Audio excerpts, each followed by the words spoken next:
You're listening to Thunderquack Podcast Network.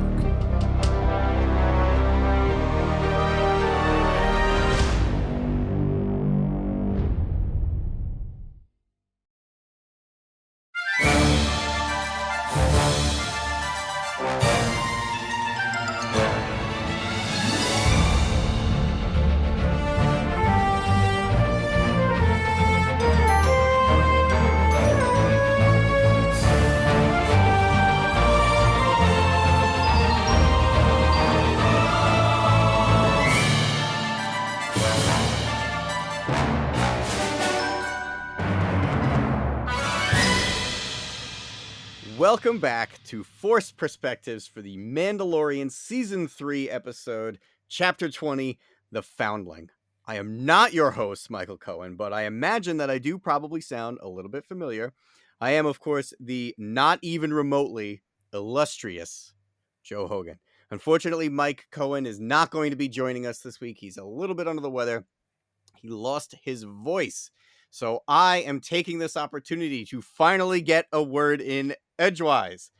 But fear not, Mike will be back next week. But this time, I got you. I got your back, guys. I wasn't gonna do this without an amazing co-host. I found the one, the only Jazz Kopeček Rathore. Jazz, how are you doing, man? How are you? Dude, I'm so good today for so many reasons, but I think you know the number one reason, right? Yes, We have to talk about this episode. There's so much to be said. I have an inkling. Real quick, before we get started, I love telling this story, the story of how you and I met Jazz. Jazz is a dear friend, and he is actually the very first Star Wars family friend that I have ever made. Our Star Wars family is enormous at this point. And yeah, it's huge, man. And Jazz, was Star Wars Celebration 5 your first one also? That was my first one. I basically just decided to go on a whim. I hadn't actually planned it out. I left so that I basically arrived the night before Celebration started, and I left the morning after. So it was like literally went all the way to Florida just for that. That's amazing. And it was like, it's like one of those experiences that opens your minds and makes you realize what's out there. And what people don't know, well, I imagine most people don't know, is that you are from Norway. So that was a trip for you, man. Yeah, man. Yeah, it was like, as you do. Sometimes you got to go across the pond, either to go to Celebration or to watch a movie in New York or, whatever. On a whim. All of these things do happen to some people, yeah.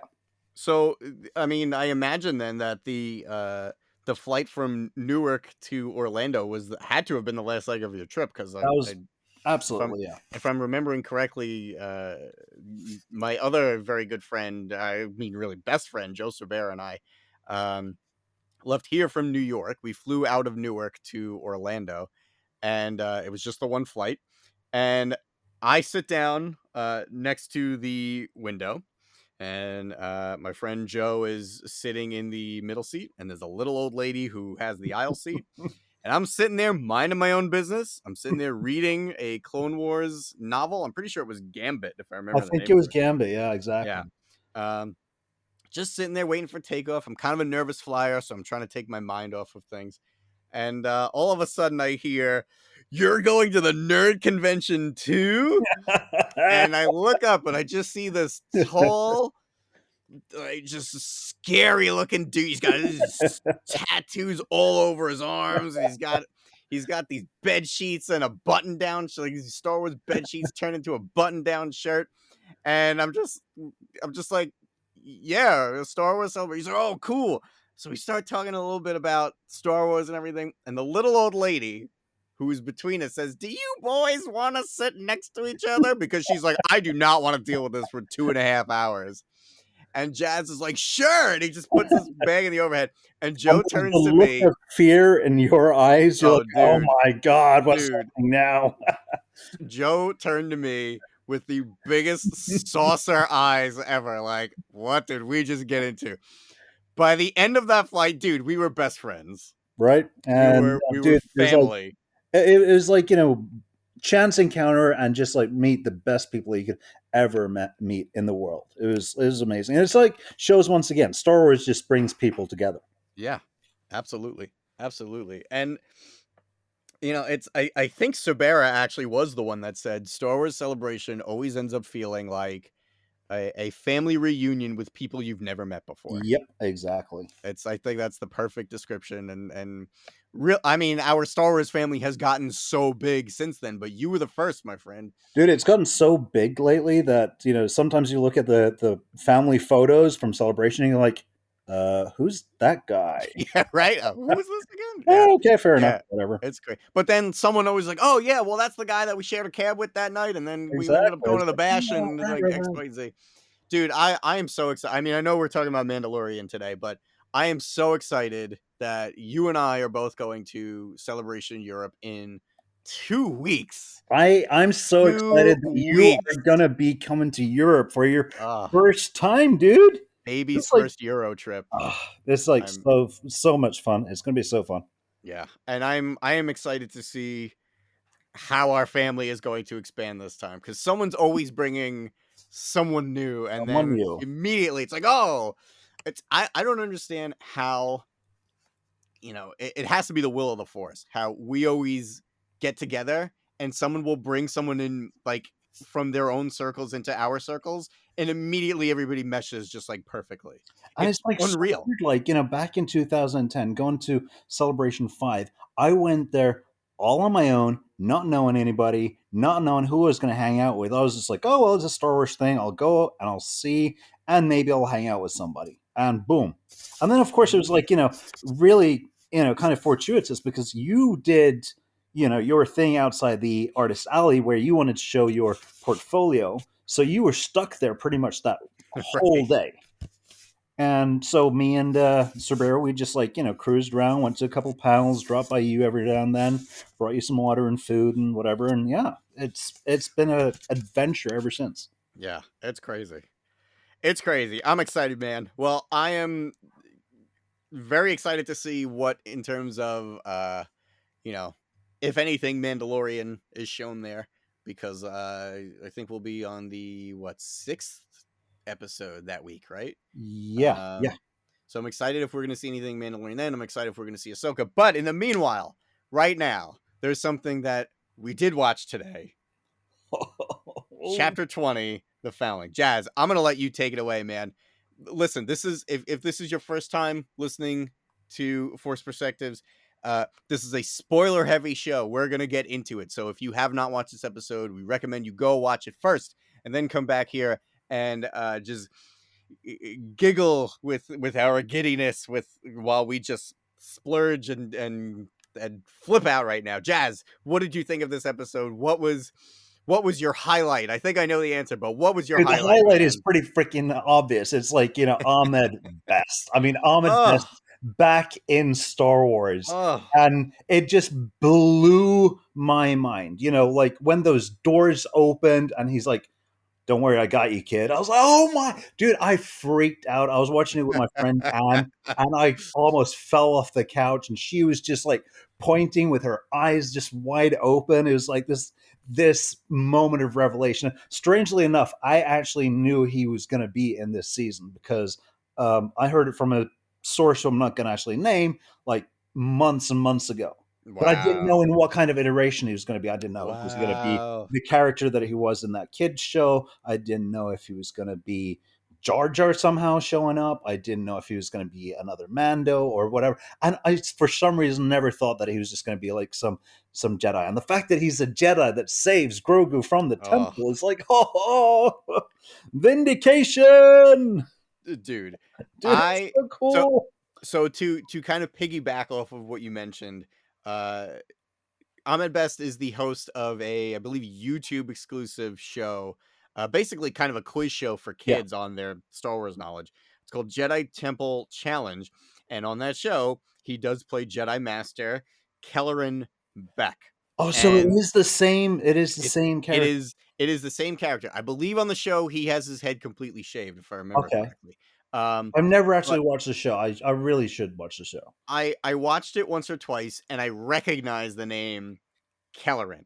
So when they were You saying, get knew. him to Kelleran, get him, I was like, no way. There's no way. There is no way that's where their show is going right now. I refuse to believe it. And then sure enough, the doors open. He had this regal looking, because his outfit was like We've got like those gold really little like amazing. details on his tabards and everything. Right. He almost looked like how I envision the Jedis in the High Republic. It's exactly, yeah, I think that's exactly what it was kind of a throwback to. Yeah. And what's interesting that you might appreciate, Jazz, is I think his character in Attack of the Clones name was Ahmed Beck, Yeah, and I and the think they're supposed Jedi's to be name, cousins or something. yeah, I Yeah. think they're related, right? Yep. I So, did actually read that bit of trivia like back in whenever the game show came out. But like I said, I never actually watched the game show. and now it's canon. His appearance as this Jedi is canon, and like you said, That's dude, so cool. if any, I was thinking to myself, oh, maybe it's gonna be like, not Gunji, because we already, no spoilers for anything else, but Gunji has been floating around in new canon a little bit. But I was expecting maybe Petro or Biff Right, from right. the Yeah, one of the the other younglings, younglings. possibly Shakti, because she kind of has a Jedi Temple canon death, but we haven't actually seen it yet. Well, yeah, exactly. She's got technically 3 deaths, which none Right. of which are fully canon. Right. Whatever. So I was thinking, oh, maybe this is it. Maybe we're going to see Shakti. But let me tell you something. If you asked me when Mando season 1 was first starting, if I would be excited to see Ahmed Best in the show, the answer would be no. Oh, really? Okay. It's not that I dislike him or dislike Jar Jar, but like the fact that, I think the story came out since then that, this is kind of a serious topic, that Yeah.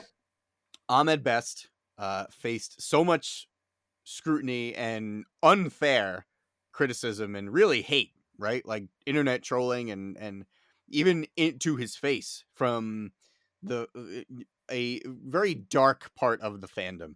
But it was such an overwhelming thing that it came to a point that he actually walked across, halfway across the Brooklyn Bridge, and was seriously had the intention to end his life. Mm. And And to I mean, think, that is like, people don't understand, I don't think, when they hide behind anonymous, nicknames on the net and they troll and they, spew up all this vitriol, that it actually affects real human beings out there. right, they're people, they're not just their characters, they're actual human beings. Yeah. They're people.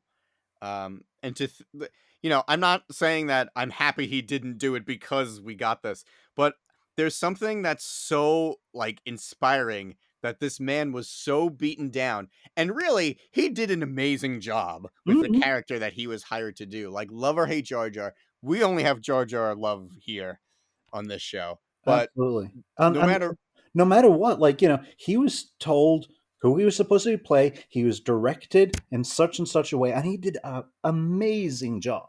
He did an absolutely spot on job. and the character was just like spearheading that technology for the time. Yeah, if it hadn't been for Jar Jar Binks, there's a lot of the movies that we have today that we wouldn't actually have today. Exactly.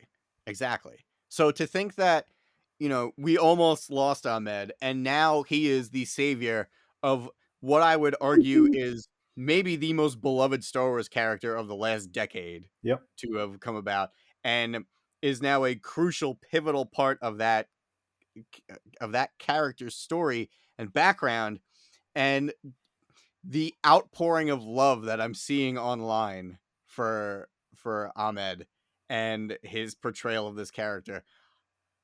I hope he feels vindicated. I Yeah, hope he I think feels.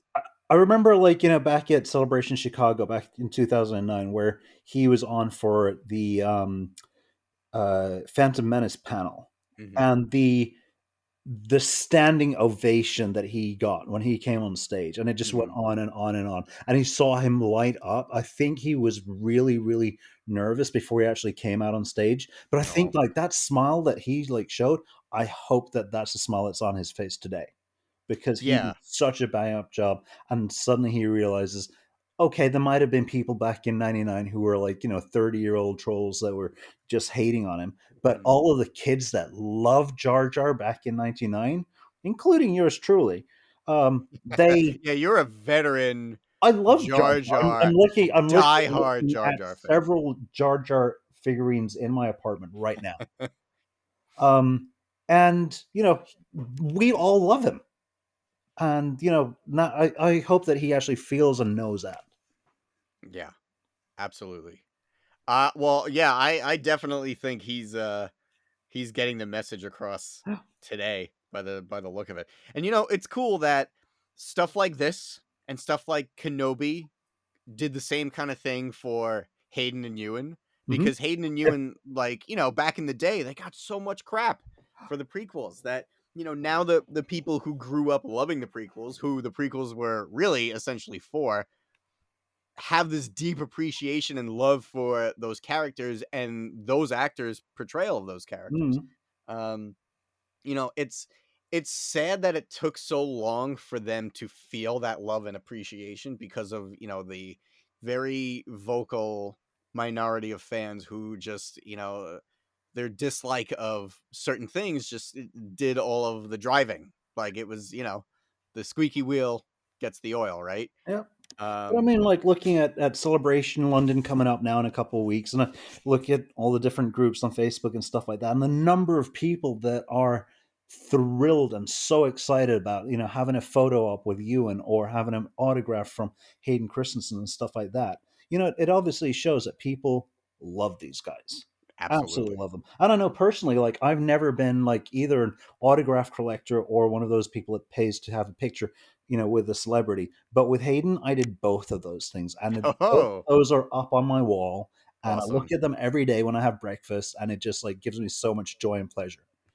That's And I've awesome. never done that with like Carrie or Mark or Harrison. Well, Harrison probably wouldn't do that, but anyway, any of the OT guys. But with Hayden, that was like a crucial part of my celebration experience in 2017. Have you ever gotten that with Ahmed Best? Has he ever done them for Celebration? I feel like He he's been has, there but for like never a at year, right? Celebration. I know Oh, a really? couple of people that have met him and done like photo ops with him, but he's never been for a Celebration one. So at least not to my knowledge. I feel like Jason and Carl from Wampa's Lair might Yeah, have. no, that's what I Yeah. thought as well. But I wondered if that might have been in another con. I'm not quite sure. I'll have to check that. Okay. Interesting. Well, okay. So we gushed about the fact that Ahmed is back and he's amazing, and And can I just point out one other thing though about yeah, that? The please last do. thing that we see of them is that they go off together. Ahmed Best or Kelleran is still alive, so there's Yeah, I more mean, story to be told with him.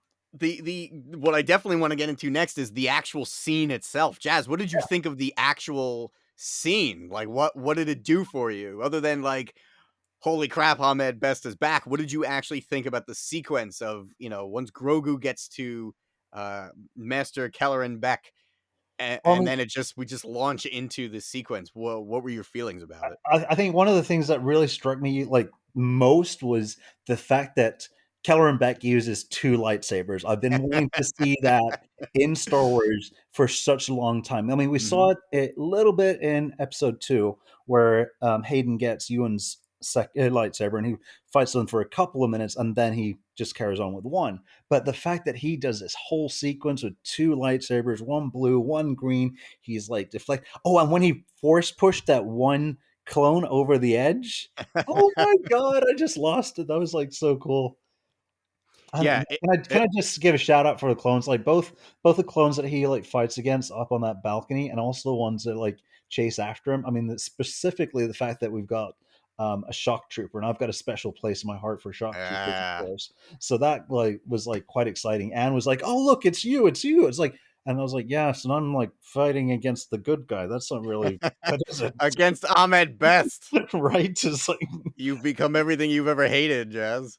and then the So fact that they end up on the landing platform, and you've got basically Padme's ship from episode 1, but it can't be the same one for because if I remember correctly, in Bombad Jedi, that one gets destroyed, right? Doesn't Is Jar it Jar in like Bombay Jenny? drop Maybe. a huge magnet on it, something, and it gets them completely smashed? Well, she has. But she's probably got more than one ship anyway. I'm trying to think. That reminds me of her episode 2 ship. I'm trying to remember what the episode 3 But one has, like, no, wider the wings, episode right? 3 ship, the one that she flies off to Mustafar in, because this must be the same time that she's in Mustafar. That's the same big-winged, wide-winged one Okay, that you see right. at the beginning of episode 2. Okay, so then this This is one her, that you like, see later on here, episode 2 ship yeah. that I guess No, is this is destroyed this and is the bombed by episode General. 1 ship that she goes to on Tatooine right at the beginning when they go. No, Yes, no, it's no, dude, episode it's the 1. episode 2 ship that she goes with Anakin. But isn't that the same one that she does in episode 1 though? With, like, as Queen Amidala with no, No. that's a different one. Okay. I'll have to check. That's got, like, 2 almost like, Naboo starfighter engines shooting towards the back. Okay. I think if you see the one from I'll have, episode 1, you'll remember it. yep, okay, cool. Then I'm mistaken. But yeah, dude, what an amazing sequence. It is not getting old for me seeing live action clone troopers, even though it's Oh, still the same, like, Order 66 scene. But, clone like, troopers oh, and the Republic gun the fighters. gunship. The Oh. gunships are one of my favorites. The Latis are one of my favorites. So I was like, Yeah, oh my god. I think it's my favorite prequel ship. So Yeah, the me fact that too. we got Tamora obviously doing the voice, Morrison, Yep, yep, yep. amazing. Oh, so cool. Such a cool scene. And can Yeah, I just so say, Coruscant looks amazing. oh, dude, It looks just they're so cool. killing it. They It's are like, killing the it. lights, the sort of like fuzziness to the air just looked like perfect. The air traffic, everything was just like on point. So now I have a question for you. Yeah. We kind of just dipped our toe in it a little bit. Padme is off on Mustafar. Mm-hmm. She has a different ship. So Mhm. this clearly is not Padme's ship. Mm-hmm. Yeah. So whose ship is it? Whose security team is that? Yeah, I don't Could, know. who Because they're obviously Naboo guards, right? So, right. So who and Queen Apollonia, whatever, she's definitely um on Naboo. right. So who do we know? Oh Yeah. my god, you reckon it is? Do you think this is Jar Jar's senatorial Oh, security team? that would be kind of cool. Because Oh, here's why I think that's possible. Other than the fact that the obvious is that it ties to Ahmed Best. exactly. That's yeah. On his ride over, he says to Grogu, "We're going to like see friends, right? Like we're meeting some friends who are going to help us."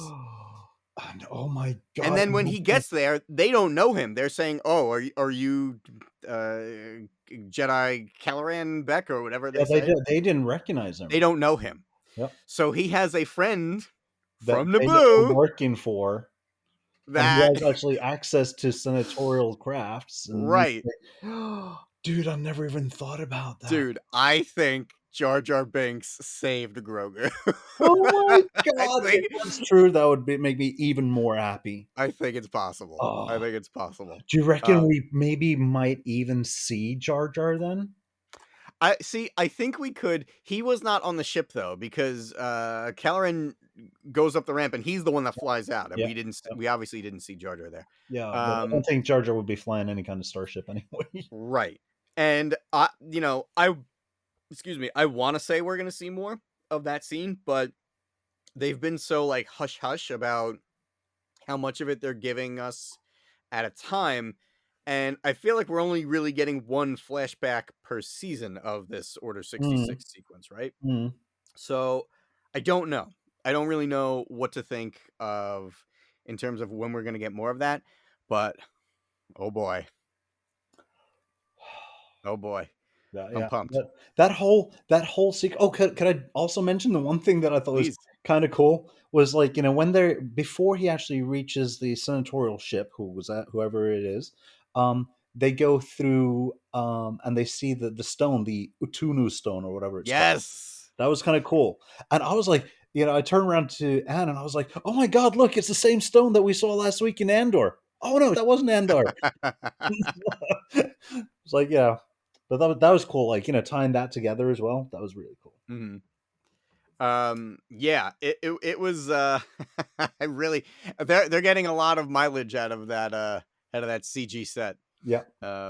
Unless it's filmed on what is the volume, right? I Maybe there don't just is a actually little set think so piece. because there's been a couple of pictures floating on the internet the past couple of days where Penn Pershing, he's on set with this little kid who is obviously his, the actor's Right, kid, right. and they're on that set, and he's like, "Daddy, Coruscant's real because I've been there," I love that. and it's a physical set, I love that. so that's kind of cool, I love that kid has the magic of Star Wars in his heart, despite seeing how the donuts get made. It's right? awesome. That's so awesome. All right. So we have to talk about quite a bit of stuff that did not take place on Coruscant, though. Yes. How'd you feel about the beginning training sequence? What'd you think You know of what? that? Personally, that wasn't my favorite part of the episode. Really? Um, Okay. I do like the fact that we're getting to see the Mandos like training and fighting and stuff like that, but it Mhm. seemed a little bit like well, here's two guys punching each other, and here's a couple of guys shooting at the water and stuff like that. I think it's cool. We're getting to see where they're coming from, but it wasn't like my favorite part of the episode, without a doubt. So, Mhm. But even the Grogu, little duel that didn't do it for you. that was cool. That was cool. But I Okay. think the best thing about Grogu in that opening sequence is when he was like levitating those stones and making them slide and stuff. And then, oh my god, they weren't. It was like I was like sure he was using the Force there. Oh, dude, that was like so hilarious. Oh, I Yeah. love that. I expected him to try to eat one, honestly. Yeah, me too. Me too. I was like, as soon as I saw the crabs, I was like, the one that he had in his hand or whatever. I was like, oh, he's just gonna suck the creature out of it and just like gobble it down, but he didn't. But yeah, I Yeah. really like those. But the fact that he's like, even though he's so small, so tiny, and whatever, Mandalorian Din Djarin, he's just like, yep, he's ready to start fighting. He's ready to start proving himself. Mhm. And I thought that was really cool. Like, it basically goes back to, Yoda saying like, "Judge me by my size, do you?" And and that's basically what Paz Vizsla's kid always he called Ragnar. Ragnar. Oh yeah, which is quite interesting actually, because Ragnar is a reasonably typical Norwegian name. Really? Yes, and Kelleran, Jedi Kelleran means the basement in Norwegian. And so What? when the Jedi send baby Grogu into the elevator, they're like, send him down to Kelleran. I was like, send him down to the Send basement. him down to Okay. the basement? Yeah. That's funny. It was like just a little. I think it's obviously just totally coincidental, but it's kind Sure. of funny. That's awesome. But yeah, so when Ragnar's talking down to him, is like he's obviously full of himself, and I like the fact that they tie that into the creed and don't talk until you're ready to talk and stuff like Until that. you know, yeah. Until you know exactly, yeah. I thought that was really cool, Yeah, that was pretty neat. and I do like that we're getting more and more stuff about the creed. We're getting more stuff about the Mandalorians and specifically, I like the fact that because Bo Katan is now part of their splinter group, she's being taught how to be a proper Mando. Yeah, as she goes, and none Yeah, of them see, I really expected, especially Paz, because he's been almost like this, like, I mean, not almost, he's really been an antagonist for Din since right. season one, really. And, Mm-hmm. even going into Book of Boba Fett, their encounter together, Yeah, it's, Paz has been such a, he's been very resistant to Din's inclusiveness and especially his authority with the, having the dark saber. yeah. But this episode, he was very surprisingly, I don't want to say docile, but I definitely more respectful of them being full members of Yeah. the coven, right? Absolutely. I think it's like, partly the fact that, he's like, okay, they're actually going to stick to the creed. So he's got to respect that because, he's a good Mandalorian, basically. And he has to respect anybody who also respects the creed. But also the fact, like, towards the end of it, is like he sees that despite the fact that him and Din have this antagonism between the two of them, Din and Bo Katan are there for his kid. And they're actually the ones that save Ragnar. So he basically gets this, like, newfound respect for them. Yeah, And it's like really giving absolutely. him a lot of depth and a new, sort of a lot of character growth. And that's the one thing I love about this. It's like the character growth of all of these characters, like, seeing how they develop. I think it's freaking awesome. Yeah, he's just kind of been this big dumb idiot this whole time. He's been obviously a very capable fighter, Yeah. but that really hasn't been much to him yet until this episode where he basically throws himself into the nest to try to save his Yeah. son when once we realize, oh, this kid is his son, no wonder he is, he's throwing himself, and they made a point like 8 times in the episode to be like, we have to be quiet or it will kill the Mhm. the not foundling, the youngling. Um, we have to be quiet. We have to be quiet. They kept saying it. And then all of a sudden he was just very out of character. Yeah. But But I also like the fact, like, a couple of times, especially when he said, jumped in and said, "It's my son." I kind of thought, I wonder if it actually is his son or if it's just his adopted son. But of mm, course, for the Mandalorians, there is no real distinction. right. And you could see, Yeah. like, at the beginning of the episode when they're doing the fights, Paz Vizsla is watching, and he's basically like a father in the background, like, making Mm, sure that his son isn't, like, making mistakes or anything like that. Um, and he's got this, very, very obvious fathership role mhm. towards Ragnar. So I think it's like really cool. And the fact that he's like so devoted to him that he jumps into this nest just to try to save his son. It's quite striking. Yeah. Yeah, it was very surprising. What really surprised me was um when, I mean, I'm jumping ahead quite a bit, but when Yeah. Din does ultimately um rescue Ragnar, and they land on the rock near Paz, and the Paz kind of pulls him closer. He reaches out, and then as soon as his son touches his hand, he immediately pulls him closer to like embrace him. Hmm. And without, are you okay? And the kid's, I'm okay, Dad. And immediately, without missing a beat, he thanks Din. Yeah, he basically Um, puts his arm around him, and there's like the thank you, and that really, even though they've got like masks on, you can't see their faces. There's a knowing look between them, yeah. and that's like, it's kind of like with C-3PO. Despite him just having a mechanical face, he had so much expression in him, and the same with these Mandalorians, I find. Yeah, isn't it crazy that, these lifeless helmets, the actors, not just Pedro Pascal, of course, but and not just Katie Sackhoff. There are multiple actors doing stunts and doing gesture acting and all that stuff. Mm.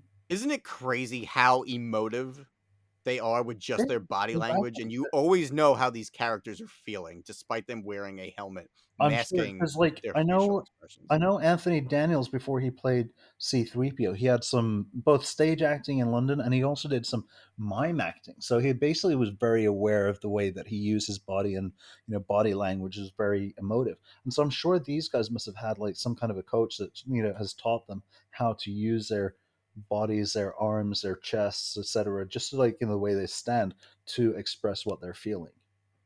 Because Yeah. otherwise, they'd just be like lifeless automatons. Yeah, I didn't even really put two and two together that you're right. It really has been since C3PO, right? Mm. Um, since the beginning, Star Wars has always had this type of, you know, I don't want to say like leaning on body language, but utilizing strong Mm. body language to just deliver the character's emotions Yeah. and I mean, and emote. look at Wicket. Warwick Davis. He basically decided, he's like, I think I read somewhere that his dog had the whole thing with tipping his head to one side, and he Mhm. thought, oh, I'm going to copy that for That's my awesome. character, and so that's why you get Wicket, like, tipping his head to the side all the time, and that gives him so much character. It makes him like, a little bit of inquisitive and stuff like that. Mhm. So I think they're very aware of the fact that we're in all of this fur or these masks or armor or whatever, and all we've got to show what we're feeling is our body. Yeah, 100%, 100%. Well, speaking of helmeted heroes and the amazing acting that they're doing, I'd love to talk a little bit about Bo-Katan. I don't know Yes, what your feelings on her is. I mean, this was definitely, despite being the Mandalorian, this episode was very bow Bo-Katan heavy, focused. right? Yeah, for I mean, sure. certain scenes I kind of lost track towards the end when they're fighting the big monster. I kind of lost track of where Din Djarin was, but I always knew where Bo-Katan was. Yeah, Yeah, they were very deliberate with Yeah. making sure she was front and center. And I'm sure a lot of that is because they're setting her up to be, to kind of find her spark again, right? Because she was such a natural leader in Hmm. the times that we've seen her. Yeah.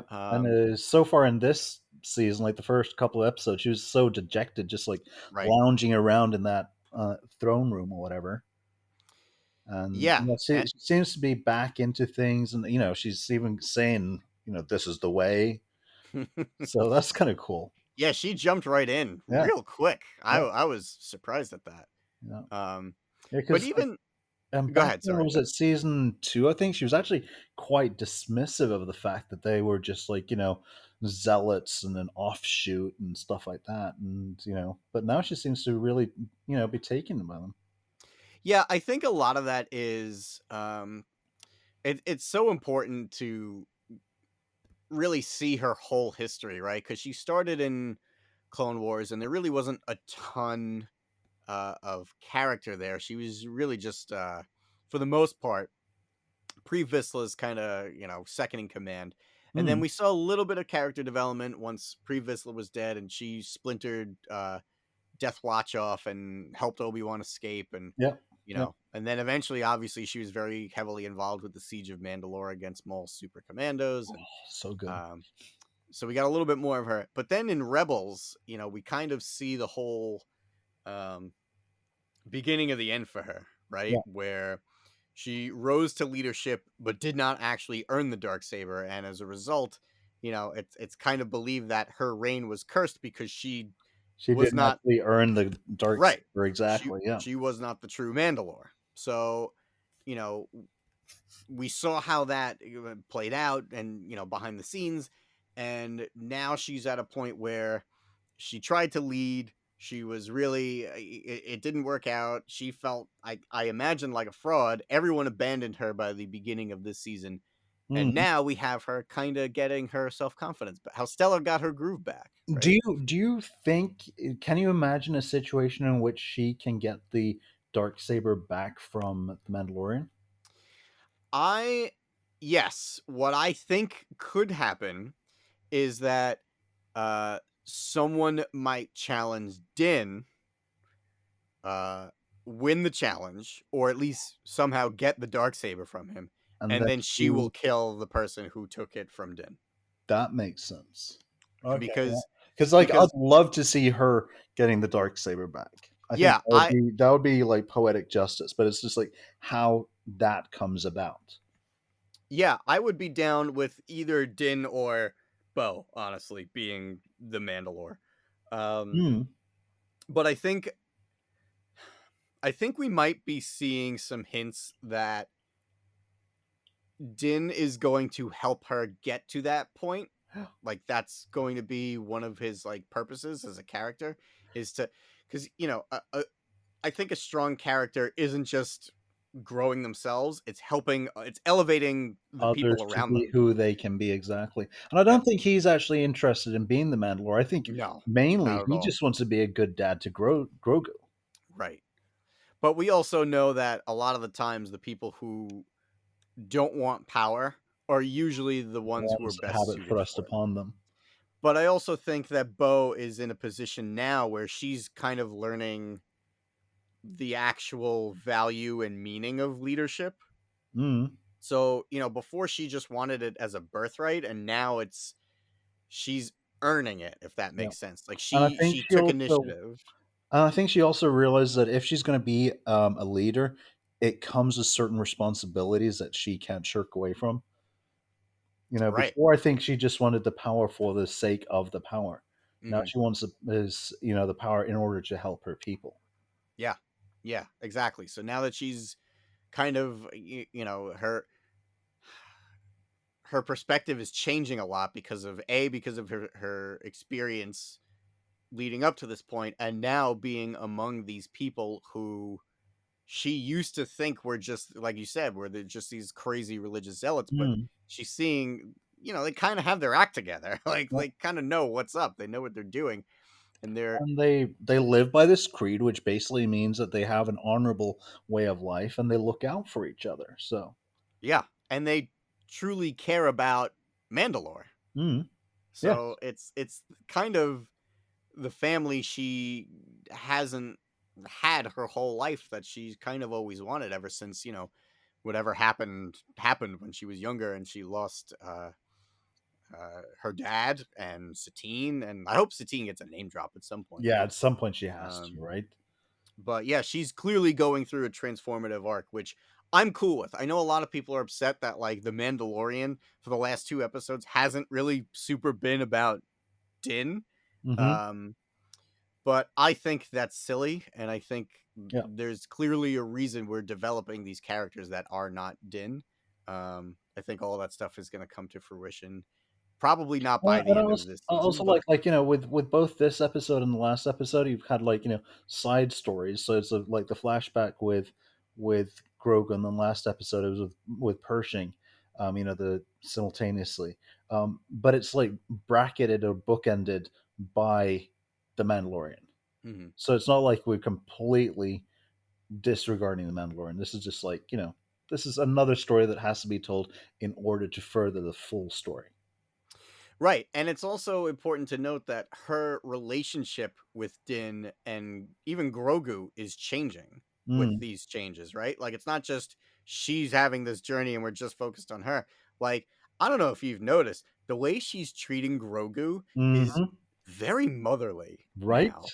right. So, Mike and I have been talking about this since episode 2 of this season that she's kind of softening up a lot to Din. Yeah. Like she called him adorable in that second. Like she's just And there's almost this part of me that wants to see something happen between the two of them. I really do. Like And I don't care. so, yeah, And it'd be so cool if it did.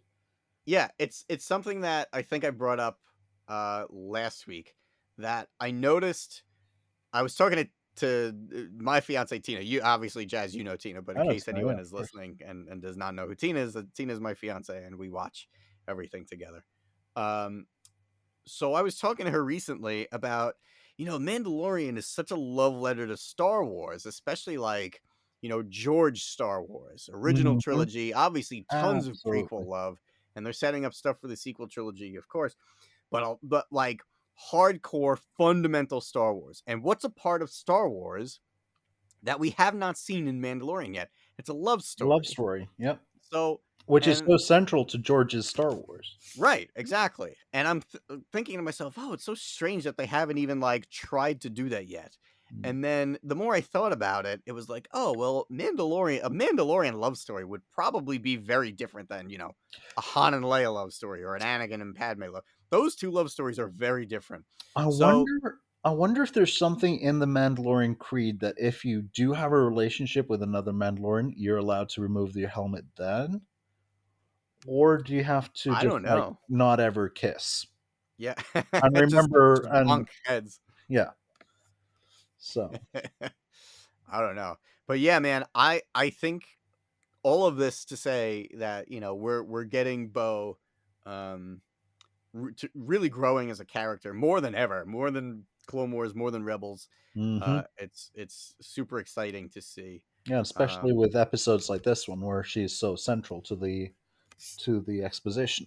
yeah, I'm really excited. And even in that first scene where she reassures Grogu and also encourages him. She's like, "Yeah, don't worry. He believes in you. He's just super proud of you. Mhm. Hey, by the way, don't kick that kid's butt too hard."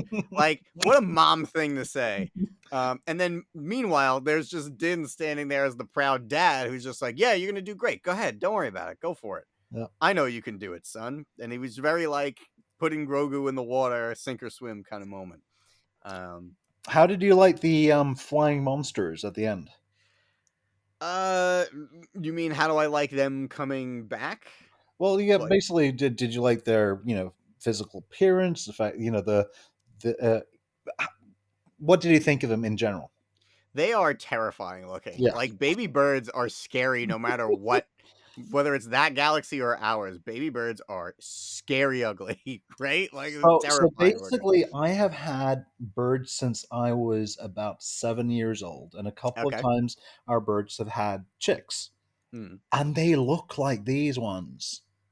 They're just like Really? lot smaller. I'll send you a picture sometime. And so that's what they reminded me of. But they're like ugly. Of course, the birds are actually blind. These ones didn't seem to be blind, but they really looked similar. The pterosaurs, yeah. Well, Yeah, and they kind of look like pterodactyls, pterosaurs, whatever, flying reptiles as well. I like the fact that at the end, like when the mother one crashes down in the river, and then I already know what you're gonna say. Say it. there's always a bigger fish. I said the same thing to Tina while we were watching it. I said the exact same Right? thing. Oh, I thought that was perfect, and I'm sure that must be a nod. Can we just agree that the coven should just stay inside the cave? Yep. Like, Yep. Yep. they literally said, "Oh, it always gets away. We always run out of fuel." You mean this has happened before, and you're still just chilling out here? What are we doing, guys? Yeah. Absolutely. Speaking of that, that whole, really sequence towards the end, I had a very dark realization, and I know that they said we just even mentioned it that they've lost other kids to this thing, Yeah. but like Yep. seeing the empty helmet in the nest That was kind of freaky. was like, oh, now I'm envisioning a child being eaten alive, and I don't Right? like it. By these And three little chicks, and now they brought the three little chicks back to base. right. Is that going Smart. to go well, or is it going to be like or do you think in like a couple episodes time we're going to see some of the Mandos riding them? Well, I think the insinuation is that we're gonna tame them and ride them, but Yeah.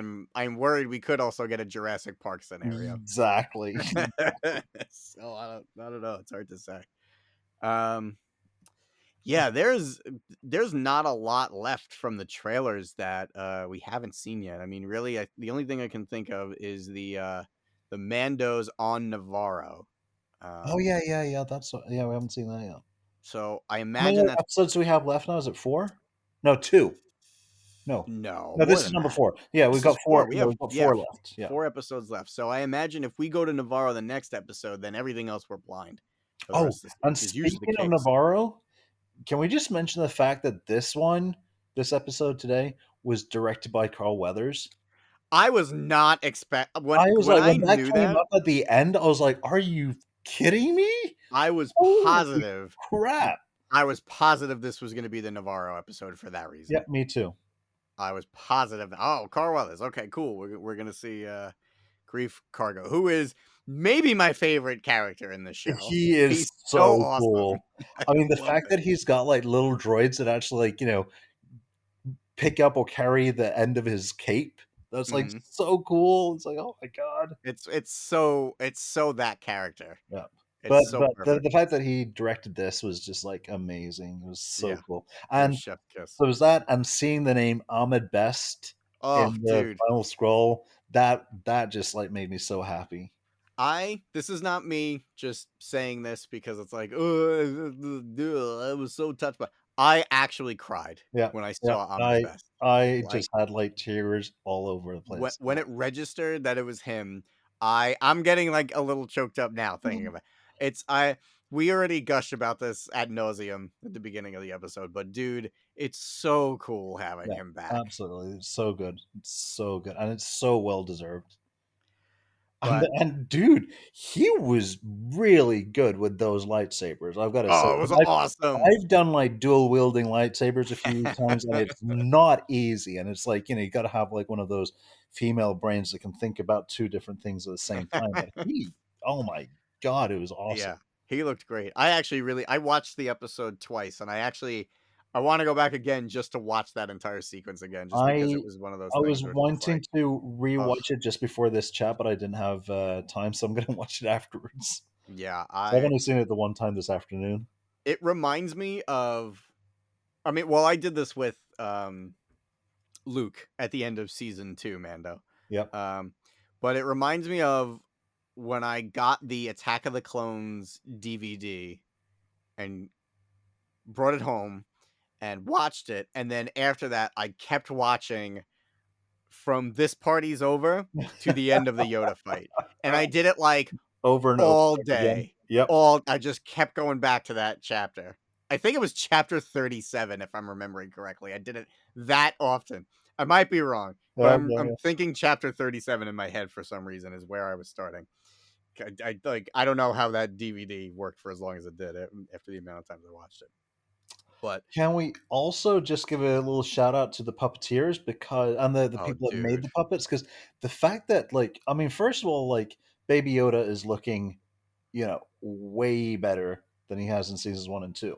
But Yeah. then the fact that you can tell so easily between Baby Yoda and Baby Grogu, if you know what I mean, like the younger version, he actually looks younger. He looks more like he's so well sculpted. Solid. It's so dude, the craft and love and care and attention to detail in this show. This is the show that I wish I could, if I could go back in time and show myself Mm-hmm. anything from Mm-hmm. now, it would be, hey, baby Joe Hogan, we're gonna sit down, we're gonna watch Mandalorian season 1 through season 3. Yeah. My mind would explode. I can't wait for right now. My dad's in Austria on vacation. He's going to be there for another 2 or 3 weeks, so he hasn't actually seen any of season 3 yet. I can't Oh, wait to sit cool. down with him and watch this when he comes back because he loves anything to do with Mandos. When I was a kid, he actually made that was probably like my first homemade cosplay that I saw. He made a homemade Boba Fett costume out of like cardboard boxes and stuff That's from so around the house. Just basically like made it for nothing, and it looked really good. And so he's been a Mando fan ever since. That's awesome. And you've been a costuming fan ever And since. I've So been a costuming fan, exactly. you are technically in the clone detachment, right? Yeah, I am in the clone detachment. Okay. So you're in the 501st costuming group clone detachment. You are a clone shock trooper, which is what we meant earlier when Jazz was saying he was fighting Ahmed Best. It's because he cosplays a clone trooper Coruscant shock trooper. Exactly. What other ones do you have? So at the moment I've got that one. I've got the Tusken Raider. I've also got a Stormtrooper one, but that's what the 501st calls retired. It could technically still be I could technically still wear it, but would never be approved now because the criteria are so high now that mine would no longer actually meet those criteria. So Okay. that one is retired. And I have a Jedi / Plo Koon. Yeah, I love your Jedi robes. Yeah, my Jedi robes are pretty awesome. They're They pretty just dope. like weigh a ton. I think I weighed them once. This is without the Plo Koon mask, which in itself is about 5 pounds. Mm. But The the Plo Koon robe, mask is 5 pounds. just the mask, is 5 pounds. Is it because of like is the like the gas mask thing? Is that like a different material, or is that So the also the gas same mask and the material? goggles are, I think it was like bronze resin or something. So it's basically a tiny, tiny particle of bronze mixed with resin and then cast. Cool. So Okay. they're So reasonably heavy in themselves. But then the actual head mask, like if you look at the back of Plo Koon's head, he's got this big, almost like one huge leku kind of thing, and then you've got the two bits coming down the sides. They're all made of silicone, so they're quite heavy too. So altogether, it's about 5 pounds. that's awesome. Yeah, but then the Are you, robes and everything like that, I think if I remember correctly, like 22 or 24 pounds. that's insane. Yeah, so walking around That's with those, absolutely yeah, insane. after a few hours, it gets quite heavy. Are you working on any newer ones, or are you just No, happy not with right your now. Mainly because current of batch? space, to be honest. It's like Okay. where to Yeah. store them. Do you have them on mannequins, or you have everything stored away? No, I've got them stored away. I wish Oh, I could okay, have them cool. on mannequins, but I've got like nowhere that I could put them. Um, Gotcha. so I've got a couple of the helmets on display. That's about it. You'll All see right, that in a cool. few weeks' time. Yeah, I can't wait. I am so on we mentioned before I'm going to be going to Star Wars Celebration Europe. It is my first trip outside of the US. Jazz is going to be there. Very pumped to give him to receive one of the world famous Jazz bear hugs. Jazz gives the best hugs on in the galaxy. Um So we're going to be doing that. I am in the Star Wars Celebration art show selling my print. I'm going to quickly plug it, called which is Tales of the freaking Jedi. awesome. Thank you so much, man. I'm loving the Dooku loving it because like out of Tales of the Jedi, the Dooku tales were without a doubt the best. Even though I am a huge Ahsoka fan. Yeah, we are big Ahsoka I fans mean, here. I've even got an Ahsoka tattoo and a cat called Ahsoka. Oh, But I'm gonna the meet her. I'm you're so gonna meet excited. Ahsoka. Meet baby Ahsoka. She'll be recently had lost 9 teeth by the time you get there. She's got to go to the Oh, poor dentist. thing. So yeah, But so the yeah, Dooku so stuff was amazing. oh, thank you, man. I appreciate that. Well, I will be in the Acme Art Show area. If you would like to come see it, come say hi. Please do if you're attending. Even if you're not going to buy something, just be like, yeah, I listen to Force Perspectives. I will make sure that you walk away with something that you don't have to pay for if you mention Force Perspectives. Um, but yeah, so we're doing that for a week. We're going to be in London doing a bunch of cool, fun celebration stuff, and then after that, Jazz and I and a whole group of people, we have a whole little entourage going to Paris for 2 days. Then we're going to Hopefully, avoid the riots that are going on there. yeah, I think we'll be Oh, okay. God. But then we're going to Luxembourg to hang out with another Star Wars artist, Christy, who's kind enough to host for us. So we're going to be hanging out there, checking out Luxembourg, and then we are flying to Norway to Jazz's pad and doing a bunch of really amazing fun stuff, including I think we have agreed that we're going to go to Fince, Yeah, right? we just Like have to agree that is on the the plan. dates and which rooms so that I can book Okay. them so they don't disappear. Right, right. Yeah. So we are anyone who is not aware, Fince is actually where the on location filming for The Empire Strikes Back Hoth scenes were filmed. Yep. I am so excited to go there. Jazz, how many times have you been there, Jazz? I've only been there once. It should have been Oh, twice, really? but the first time I went there, I hadn't. I basically just checked it up on Google Maps, and I was like, okay, drive there, take a right, drive 40 miles, and then you're there. Fair enough. Mm. What Google Maps didn't tell you, because it's like a few years ago, so I don't know if they maybe hadn't updated the maps or whatever, was that those last 40 or so miles were a bicycle track. Oh, You okay. literally cannot get to Fence by car. Oh, You have to man. go there either by bike, 40 miles, or by train. So I had to turn around because I'd already actually left the house. That's I was like, crazy. halfway there. And I was like, oh, shit, I can't actually do this. So I had to drive back. And then, like, a few weeks later, I went. So I've been once, but this will be second time. Nice. I can't wait. I'm very, very, very I excited. saw some pictures from just a couple of days ago, and there was loads of snow. It was just insane. Oh, cool. Well, I hope it's not too much snow that it's hard to get there, but Oh, it won't be hard to get there. I They've got these special trains with like snow plows on the front. It's kind of like icebreaker kind of things. okay, cool. Yeah. Yeah, I'm gonna pack if I can find it. I'm not sure if I know exactly where it is, but I am gonna go digging looking for it. What I would like to bring is my Action Fleet at from the Star Wars Micro Machines line because that was like my second ever Star Wars toy. And Nice. so I really want to bring that to take a picture. If I can, I'm probably going to bring a Snowtrooper action figure because that was another figure that I played the hell out of as a kid. But Well, when yeah, I went so up I there, can't I wait. brought my 1981 Empire Strikes Back AT-AT. So it's like the old action figure line. I brought that along and had a couple of photo ops, which is That quite must have funny. been difficult to pack.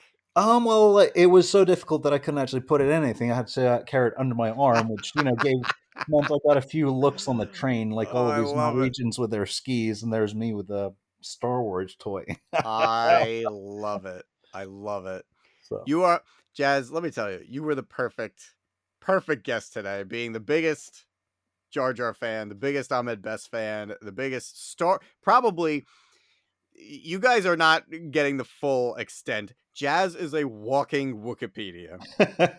You really is. Like you need to talk to him a few times to really understand the depth, especially legends, right? Like oh god, your yes, legends yes. like back to front, That man. is It's crazy. Legends and George Lucas Star Wars. They're my bread and butter. So it's like Sure. When Disney took over, I did start reading the novels, but I've got to admit the past few ones I haven't gotten to all of them yet, but I will at Mm, some point. cool. Like, old legend stuff, I've read all of them a minimum of 2 times because I actually read through all of them once, um, chronologically in universe and once chronologically as they were published. That's awesome. And then several of them I've read a lot more times than that. Let me know and I'll give you some tips on which ones you should start with because there's some really good books in there. All right. So then almost done with this episode, but if someone wanted to reach out to you to get your opinions on which books to be reading, what's the best place to reach you? Best place is Facebook. Just look for my name. Okay. And apart from that, Instagram, I'm Jedi Dude. Jedi.dude. Jedi.dude. All right, Mm, cool. yep. And just to give people a little insight to the insanity that is jazz, uh, I'm trying to remember what year it was. Was it 2018 or 2019 that you did a challenge that every day you were going to Oh. wear a different Star Wars t-shirt and you had more than enough, you had too many Yeah, to at the wear end of the in the year, I year. still had a plastic bin with about 40 or 50 that I Oh hadn't my gone through yet. God. What year was that? That was 2019. Okay, and did you chronicle every day? Am I remembering that I correctly? did. I took a picture every day, and Oh then man. I basically put them together as a time lapse kind of thing. So you can basically see my T-shirt change from day to day, and also my facial hair growing out and disappearing, growing out and disappearing. I love that. I love Quite you, funny. man. Yeah, You're I'm pretty sure it amazing. was 2019 because I get those like remember this day 4 years ago, and it's like always a T-shirt. Yeah, every day you have a Facebook memory that was that's Yep. beautiful. That's perfect. All right, Jazz. Well, we are winding down. A question I want to know from you. 4 episodes left. We know we're getting Navarro. What do you want to see this season in Mandalorian? Um, What would make you explode even more than Ahmed Best being the Jedi that saves Grogu? well, What's I don't think anything can beat that. But the one thing that like really struck me when you saw that the sequence just before the flashback, Grogu for some reason like that the look on Grogu's face, I was like, he looks really upset. He looks really afraid. But Mm, I was thinking, what if instead of just like making that round thing for his chest, he needs his first helmet? And yeah, if we got they a little. actually they forge a Mando helmet with either ear holes or coverings for his ears or something, it would be like I'd love to see him with a tiny little Mando helmet. Yeah, And the I fact that think they're already talking here about like, right now he is but a foundling, but soon he will be an apprentice kind of thing. It's like, exactly yes, because I want to see that. they're talking about he can't have a helmet until So he can he speak the creed. speaks the creed. Yep. So do you We're think we're gonna getting. see him talk? Will it be the I creed? I think we're gonna get some first words. I don't I think it's hope gonna be so, the yeah. creed, but I think we're finally gonna get some first words, and they're gonna be adorable. Yeah, This I is the can. way? Oh my god! Imagine. Ugh. Uh, yeah, I'm I'd love to see something like that, but we'll see because there's only 4 episodes. We already know there's going to be at least another season, so yeah, we probably yeah, aren't going to see any helmets or anything until next season. and But I my do like. I'm so happy. I mean, we kind of knew it, but I'm so happy that he's chosen to take the path of the Mandalore as opposed to following Luke and becoming a Jedi and stuff like that. Because it's the fact that we've now seen a tiny little Yoda species baby becoming a Mandalore. He's still got the connection to the Force. Oh, this is. I bet you that George watched this episode today and loved it. I hope so. Oh, I hope he is proud of the yeah, stuff that Favreau and Filoni are doing because clearly they're respecting George's mythology and his storytelling, and absolutely. they're just killing it. Um, and I think it's cool that we had. I'm trying to think of his name. It was It was the first Mandalorian to become a Jedi who Oh God. did all of the stuff with the dark Was saber it for the. Tarvisla? Yes, Yeah. Tarvisla. Yeah. So we had him as like the front book like the front bookend, and now we have a Jedi who's becoming a Mandalorian as the back bookend. Like, what a cool, weird, parallel, super different characters, and Mm. this is awesome to be seeing this story right now. Oh, Yeah, the one thing that we didn't mention about Bo-Katan, by the way, yeah, go when I for it. remembered, was the final scene where she gets her new shoulder pauldron with the mythosaur. That, I That's think, that is right. quite indicative of where maybe not she's going, but where she wants to go. Yeah, that's her head is clearly still on that. Yeah. And Katie Sackhoff, hopefully this isn't a future spoiler. If it is, just we're just about Right now, it's done. just a speculation. Yes, but Katie Sackhoff did kind of say what was going on with her character when she was asked about why she didn't mention it to Din. Um, she did go on record saying that it's not that she was trying to hide anything from him. It's that she was processing it and wasn't really sure how she's feeling, was just trying to figure out, like, did that just happen? So it's not like, Mhm. maybe she thought that he would think she was crazy or something, but it wasn't like a malicious, I'm going to keep this from him for my own selfish reasons later. But now, after this episode, I feel like she really wants to go back and prove it now because the armorer was just like, yeah, okay, sure, whatever, idiot. Um, Oh, you saw them in the store. Great. Okay, cool. Anyway, so here's your shoulder pad. Um, yeah, it's I think that's kind of an obvious window on where her head is and where she's Absolutely. probably gonna want to go. And I think it's a matter of time before everyone returns to Mandalore and she knows what's gonna be down there when they go, right? Exactly. I mean, the fact that they now know that the air is breathable means that they can go back and retake their homeworld. Sure. Sure. Oh man. Well, listen, I think we did it in the words of Michael. I think we did it. I think we did it. Jazz, thank you so much, man. This was my first time. I've been on so many podcasts over the years. This was actually my first time ever hosting one. So, And you did a terrific job, sir. thank you, buddy. Thank you for being my guinea pig.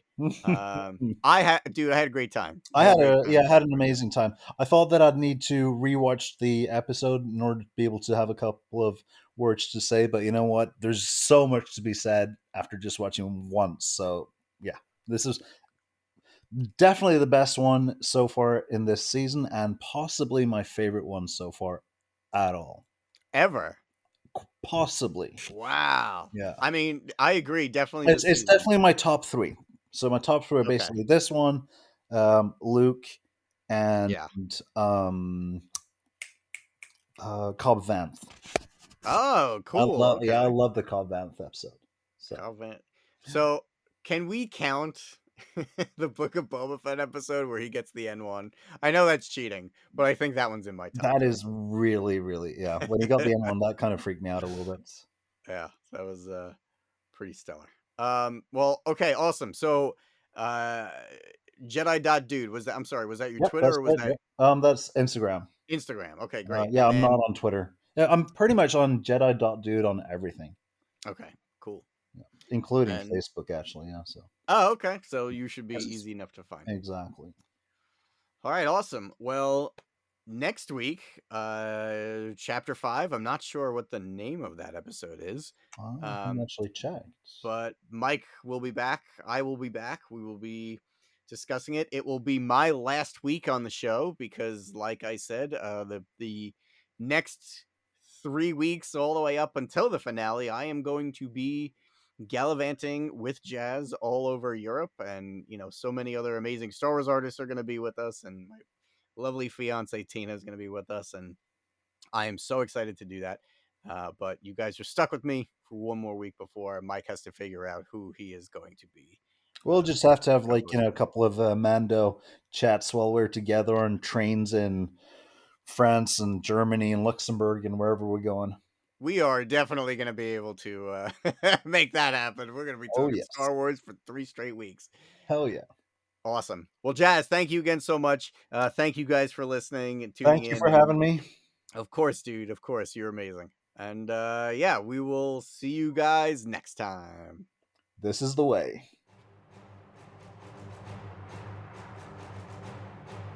thank you for listening to Thunderquack Force Perspectives. Our opening theme is composed for us by Christy Carew. Follow Force Perspectives on Twitter, Instagram, and Facebook at ForcePOV, and join us on Discord at thunderquack.com/discord. Support the show by visiting us at patreon.com/thunderquack to get early access to episodes, leave a rating and review on your favorite podcast service, or buy merch at store.thunderquack.com. Force Perspectives is a part of the Thunderquack Podcast Network.